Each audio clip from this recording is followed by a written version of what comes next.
সম্মানিত সাংবাদিকবৃন্দ, আসসালামু আলাইকুম। বাংলাদেশের ইতিহাসে এক মহা গুরুত্বপূর্ণ সময়ে আজ আমরা আপনাদের মুখোমুখি হয়েছি।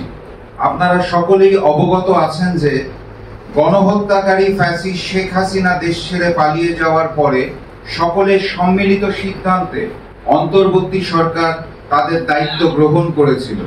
আমরা এক নতুন বাংলাদেশের স্বপ্ন দেখেছিলাম, কিন্তু অত্যন্ত পরিতাপের সাথে বলতে বাধ্য হচ্ছি, জনগণের দাবি আদায়ে এখনো আমাদের আন্দোলন সংগ্রাম করতে হচ্ছে। প্রিয় সাংবাদিক বন্ধুগণ, অন্তর্বর্তী সরকারের কাছে জনগণের চাওয়া ছিল বিচার, সংস্কার এবং নির্বাচন, কিন্তু আমরা দৃশ্যমান বিচার দেখতে পাচ্ছি না। আমরা প্রকৃত সংস্কার বাধাগ্রস্ত হতে দেখছি এবং যেন তেন ভাবে এক জাতীয় নির্বাচন বাস্তবায়নের প্রস্তুতি ও রোডম্যাপ দেখতে পাচ্ছি।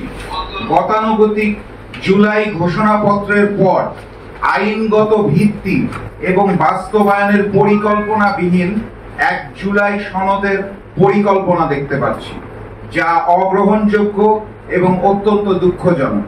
সম্মানিত সাংবাদিকবৃন্দ, মনে রাখতে হবে, জুলাই গণ অভ্যুত্থান শুধুমাত্র শেখ হাসিনা অথবা আওয়ামী লীগের বিরুদ্ধে ছিল না, বরং ভারতীয় আধিপত্যবাদ এবং আগ্রাসনের বিরুদ্ধেও ছিল।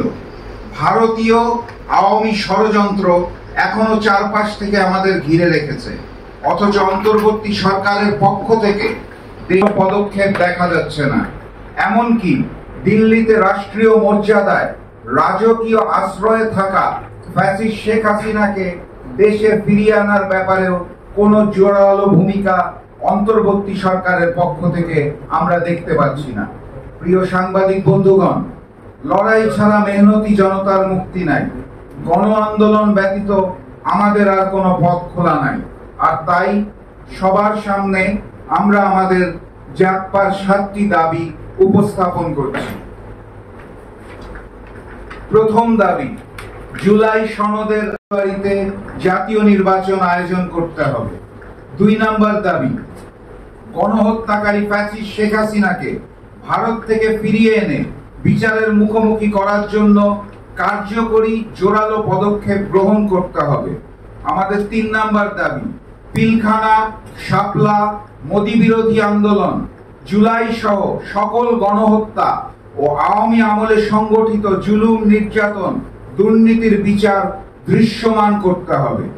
চতুর্থ দাবি, স্বাধীন সার্বভৌম বাংলাদেশ গড়ার লক্ষ্যে আওয়ামী আমলে ভারতের সাথে সম্পাদিত গোপন অসম সকল চুক্তি জনসম্মুখে আনতে হবে এবং বাতিল করতে হবে। পঞ্চম দাবি, সন্ত্রাসী সংগঠন আওয়ামী লীগের মতোই তাদের দোসর জাতীয় পার্টি এবং 14 দলের কার্যক্রম নিষিদ্ধ করতে হবে। ষষ্ঠ দাবি, আগামী জাতীয় নির্বাচনে উভয় কক্ষে পিআর পদ্ধতি চালু করতে হবে। আমাদের সপ্তম এবং সর্বশেষ দাবি, অবাধ, সুষ্ঠু, নিরপেক্ষ, গ্রহণযোগ্য জাতীয় নির্বাচন আয়োজনের লক্ষ্যে সকলের জন্য লেভেল প্লেইং ফিল্ড নিশ্চিত করতে হবে। ভারতের প্রভাব মুক্ত জাতীয় নির্বাচন আয়োজন করতে হবে। উক্ত 7 দাবি বাস্তবায়নের লক্ষ্যে 3 দিনব্যাপী কর্মসূচি জাতপার পক্ষ থেকে পালন করা হবে ইনশাআল্লাহ। আমাদের প্রথম কর্মসূচি 18 সেপ্টেম্বর বৃহস্পতিবার রাজধানী ঢাকায় বিক্ষোভ মিছিল। 19 সেপ্টেম্বর শুক্রবার সকল বিভাগীয় শহরে গণসংযোগ। 26 সেপ্টেম্বর শুক্রবার জাতপার সকল সাংগঠনিক জেলায় বিক্ষোভ মিছিল। জনগণের দাবি আদায়ের লক্ষ্যে কর্মসূচি সমূহ সফল করার জন্য সকলকে ঐক্যবদ্ধ হওয়ার আহ্বান জানাই। বিজয়ের পথে যাত্রা শুরু, জীবন অথবা মৃত্যু। সবাইকে অসংখ্য ধন্যবাদ। আসসালামু আলাইকুম।